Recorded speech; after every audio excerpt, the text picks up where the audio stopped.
Welcome to the shop, guys, and welcome to another motorhome episode.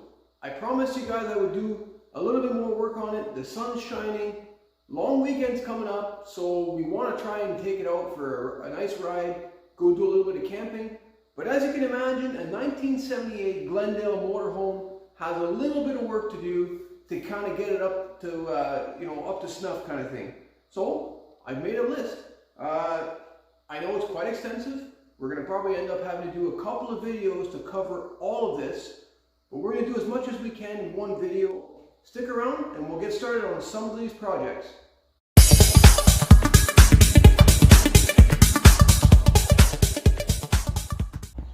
Alright, so the first thing we need to do is we need to see if it's actually going to start, because it's been sitting all winter. So we're going to come to the front and connect the battery, because I like to disconnect the battery when I let my vehicle sit, regardless if it's my motorhome or my ATV.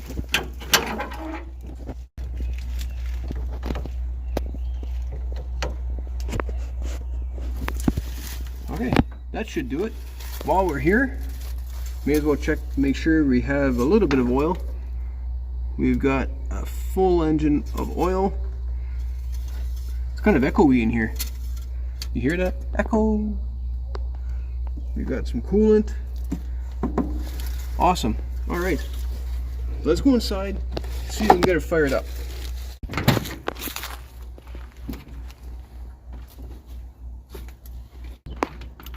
Okay, so how many pumps? I mean, normally a carbureted engine, if it hasn't been started for a while, you got to do 3-4 pumps. So how about we do 3? And see what happens. Yeah, we've got a dome light, which means we got power. Hopefully the battery's got enough juice.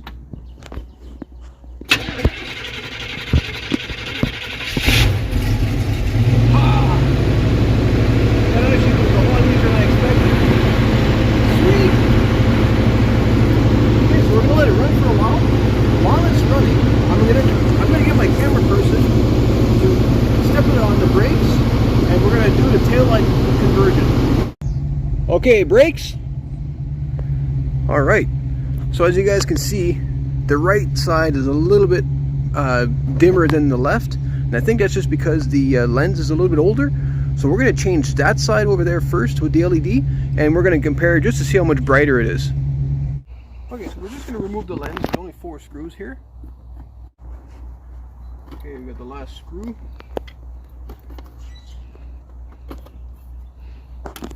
So these bulbs, guys, just so you know, these are just a regular old school 1157 bulb. The 1157 means it's a dual filament. Sorry, tongue-tied today. It's a dual filament versus an 1156, which is only a single filament. So these are supposed to be a direct replacement, and these are part number 2057. So hopefully they work. I'm going to keep these as a good spare, because you never know. They claim 50,000 hours of light. However, I'm not sure. I'd like to give you guys a link for these down below. However, I got these on Amazon a long time ago, so I don't know exactly what these are. So let's just give them a shot here. It should fit right in. Just like that. Really? Okay. Anyways, I'm going to put the cover back on, and I'm going to get my assistant to go hit the brakes again. Okay, brake. What? Really? Is it just me, guys, or does this one look dimmer than it was? I have to go back to check. But okay, you know what? This has still got the old school one. Let's see what happens when we put an LED on that one. Okay, brakes. Yeah, guys, I don't know. What do you guys think? I'm starting to believe that these LEDs are not as bright as the regular filaments. Yeah, you know what? You seen it here first, guys. I'm going back to the filaments. I don't like these LEDs. Well, sorry about that, guys. That was kind of a bust. I mean, I thought for sure an LED light bulb would be much brighter than a regular filament bulb. And here's the reason I thought that, because at the same time, last year when I bought these bulbs, I purchased a whole set to do the entire inside of the camper. And I mean, check these ones out. These ones are really bright. Now, granted, there are no lenses over top of them, and maybe the lens is stopping a lot of that light coming through. But anyways, we're going to move on to something else. Like I mentioned earlier, we're going to be going to do a little bit of camping on a long weekend. It's still May, still a little bit cool out there, so I want to make sure that the furnace stays lit. And as a cautionary thing here, guys, it's a warning. Don't tamper with your furnace if you don't know what you're doing. Bring it in to a specialist. I happen to know what the problem is. It's a pretty simple fix, so I'm going to do it. But again, word of caution, don't do it if you're not sure. Okay, so under the sink, we've got ourselves our little furnace. This one happens to be made by Coleman. The great part about it is it works really well. With this door closed, it's got a blower fan, and there's a couple of ducts, as you can see here. This one blows hot air towards the back, and there's one that blows hot air towards the front. There is an igniter, so you don't need to use a lighter if you don't want to. This one doesn't happen to be working very well at the moment, so I'm just going to use a regular lighter or a long match to get it going through the observation window. But what's happening is the pilot light doesn't stay lit. The reason it doesn't stay lit is because this thermocouple isn't getting heat from the pilot light. So it thinks that it blew out, and it's just dumping raw propane into the furnace, which tells the thermocouple turn off the gas right over here. So what I'm going to do is, I'm just so you guys can see a little bit better, I'm going to remove these 4 screws, show you where the igniter is and where the pilot light is in relation to the thermocouple. Okay, so with that little observation window removed, we can look inside and we can see, okay, that's our burner right over here. And then if we pan to the left here, right on the bottom, you can see there's quite a bit of rust buildup from many years of use, I would assume. And then to the far left, we've got our igniter. In the middle, we've got that thermocouple, and then our pilot light. So we are going to try using the pilot light now. With all this rust in place, I'm going to be vacuuming that out since I have it all opened up. And then what basically needs to happen is that pilot light has to just touch that thermocouple a little bit to keep it warm, so that it doesn't tell the valve body over here to shut off the gas. So we're going to go through the light procedure. We're going to get the pilot light going, and we'll see how it works. Okay, so let's try doing this with just one hand here. We're going to push on the pilot light.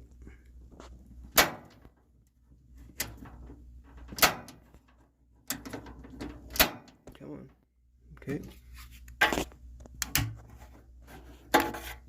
Oh, we almost had it there. Gotta be quick about it, apparently. There we go. There we go. So we can see that our pilot is lit. Maybe get a little bit of light in there. That's better. It's very, very small. Now, the trick is we may have to adjust this a little bit so that with the light off, you'll be able to see it better, that flame will continuously hit the thermocouple, and it'll keep the furnace on. Because what will happen, because I'm going to simulate, I'm going to put this to on now. I'm going to simulate turning the heat on, and what will happen with that fan is it may blow it out because it's quite small.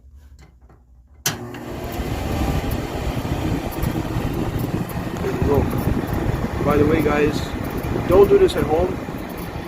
As you can see, with any of that open, really not a great idea. But you can kind of see that nice blue flame we got. So let's turn this off and see if it stays lit. Okay. So far, so good.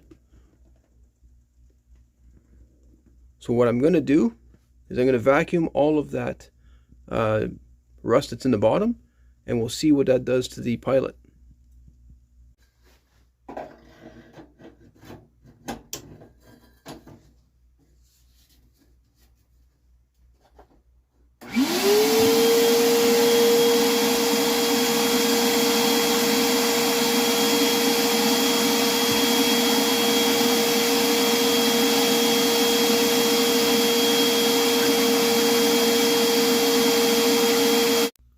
Okay, so I did some vacuuming. I actually removed the thermocouple from the bottom, and the reason I did that is to gain access to that little hole. Let me see if I can get my camera in there. Right there, that little hole was full of rust, and if you guys remember, the pilot flame was actually coming out of this hole and not reaching the top. And also what that did by doing all this, come on, focus. By doing all of this cleanup, check out our new igniter. Actually, you may not. Actually, I know you're not going to see it with the light. Hold on. Turn off this stuff. And what about now? Aha. It actually ignites where it's supposed to, which is pretty cool. Put the lights back on now.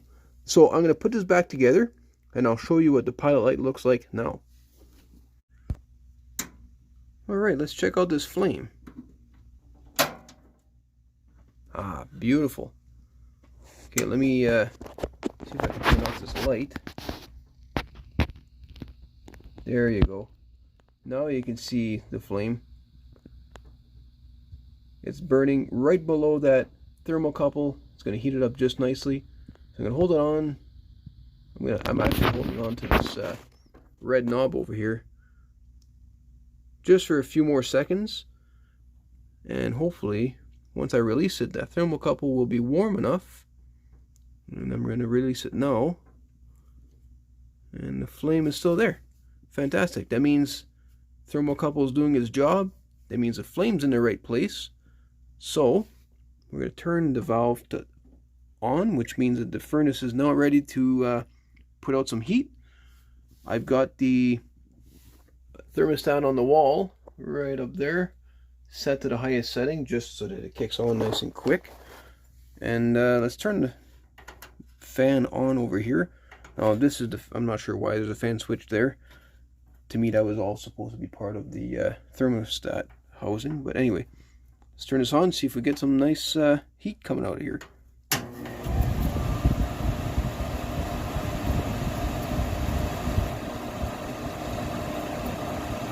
Trying. It's trying. There you go. Now it could also be that it hasn't run for a while, and some of the propane in the lines might be a little bit on the stale side. So I'm going to turn this off before I burn my flashlight right above it, and before I smoke myself out. Shouldn't do this. So I'm going to seal all this back up, and at least we can say we fixed at least one thing today. Alright, if you guys are still following along, it's the next day. We got the pilot light on the furnace working perfectly last night. And as you can tell, the arrangements have been changed a little bit because I decided the next thing we're going to tackle on the list is this switch right here. This switch powers the water tank. So you turn it on, you can hear the water pump activate. The issue with the location right now, I mean, everything works as it's supposed to. But imagine this now. When you put this down and you put the table down, this is our sleeping quarters. This is the bed. So you wake up in the morning, if you want to wash your hands, you want to pour a little bit of water. We don't run this pump. We don't leave it on all night because if it activates, well, it's right underneath your head, so it's kind of noisy. You can't get to it. So here's what I'm thinking. If I reposition it, I'm thinking right here, we can easily access it. We're not going to bump into anything. And it's right next to the sink. So let's do that. Alright, so while we're in here, guys, I just remembered too, if you guys remember a few videos back, I showed you how to, or at least how I winterized this particular RV. So I had disconnected the inlet pump, or the inlet connection to the pump. So before I forget and I fill the tank with water and it leaks all over the floor, I'm going to connect it up right now. And that's nice and tight. I'm going to double check that later. So if I look at the power going, so there's a fuse, which is great. It's old school, you know, those glass style fuses. I mean, nobody uses those anymore, but it's still working. I have some spares. I might fix this later on and get an actual proper ATO fuse block. But I'm also seeing stuff like this. I don't like this. These are just those guillotine style connectors. So while I'm in here, I'm going to cut this out, put a proper crimp and shrink connector. So I'm following the wiring. It goes from a red to an orange, and it goes right into the switch here, and it goes right back to, you keep following along, into one of these oranges right here. I'm not quite sure which one, but that's not going to matter because I'm just going to take this section here. It's going to go right through here. I'm going to make a hole, keep following, underneath in here, and I'm going to just be able to pop the hole into the side of the cabinet here. Now this cabinet is going to give me enough space, or this door, sorry. So let's get to work.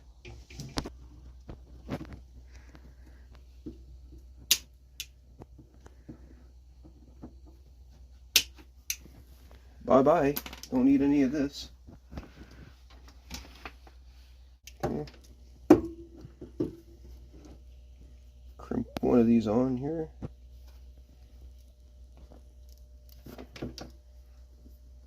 Make sure it's tight.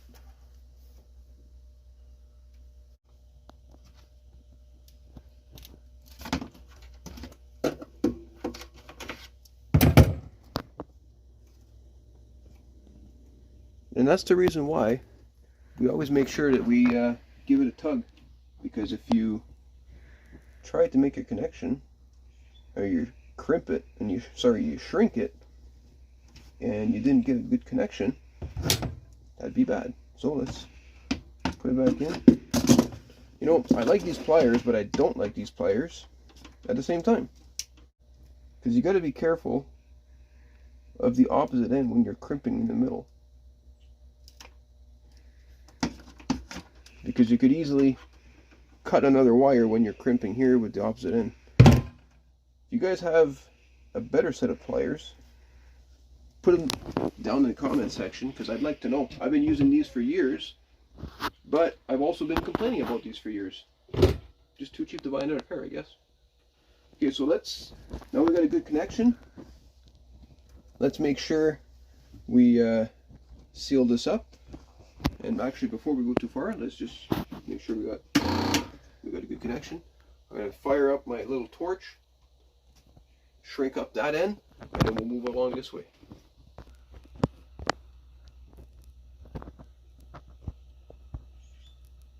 Okay, so I've removed the wire from the switch over here, and I'm going to be putting back these little clips that hold another wire in place.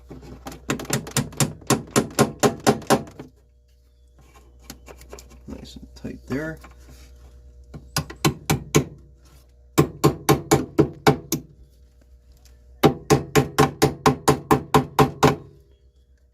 Man, it's not exactly a lot of room to work here.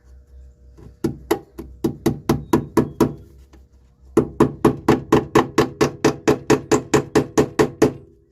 we go. No, those will be nice and tucked away, so I'm not gonna end up getting those caught in something else.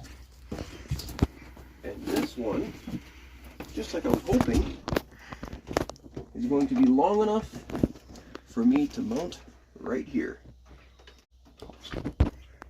Always make sure, guys, there's nothing underneath here when you start drilling a hole through some panels.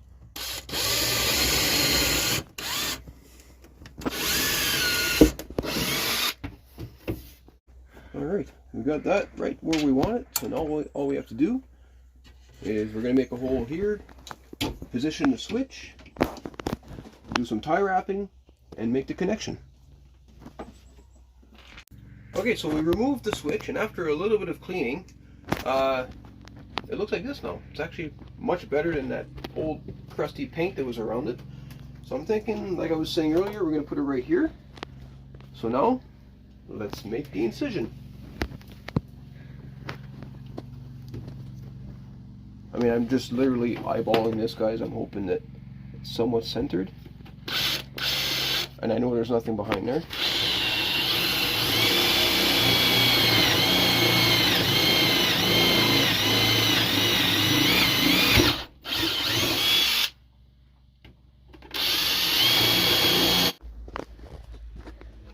Alright. Final fit here. Beautiful. Couple of screws.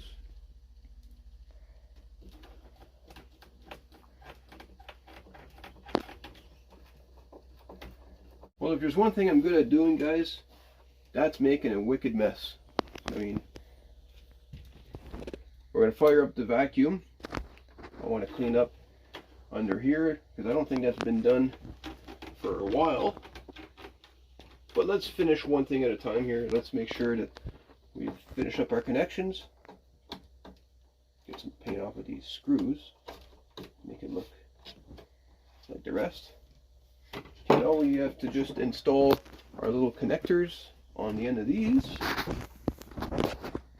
Rip this up.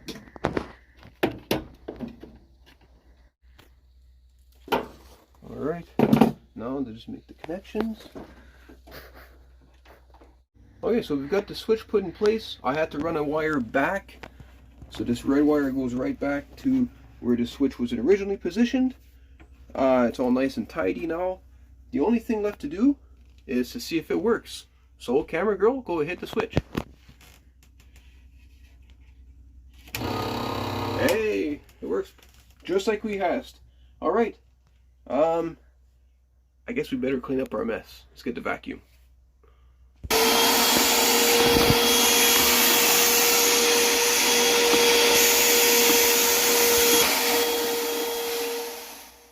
Alright guys, that's going to do it for today's video. I hope you enjoyed it. At the very least, you probably watched me struggle. You might have learned a few things or two. And you guys have seen the list, so comment down below, what do you think I should tackle next? Anyways, thanks for watching. See you guys in the next video.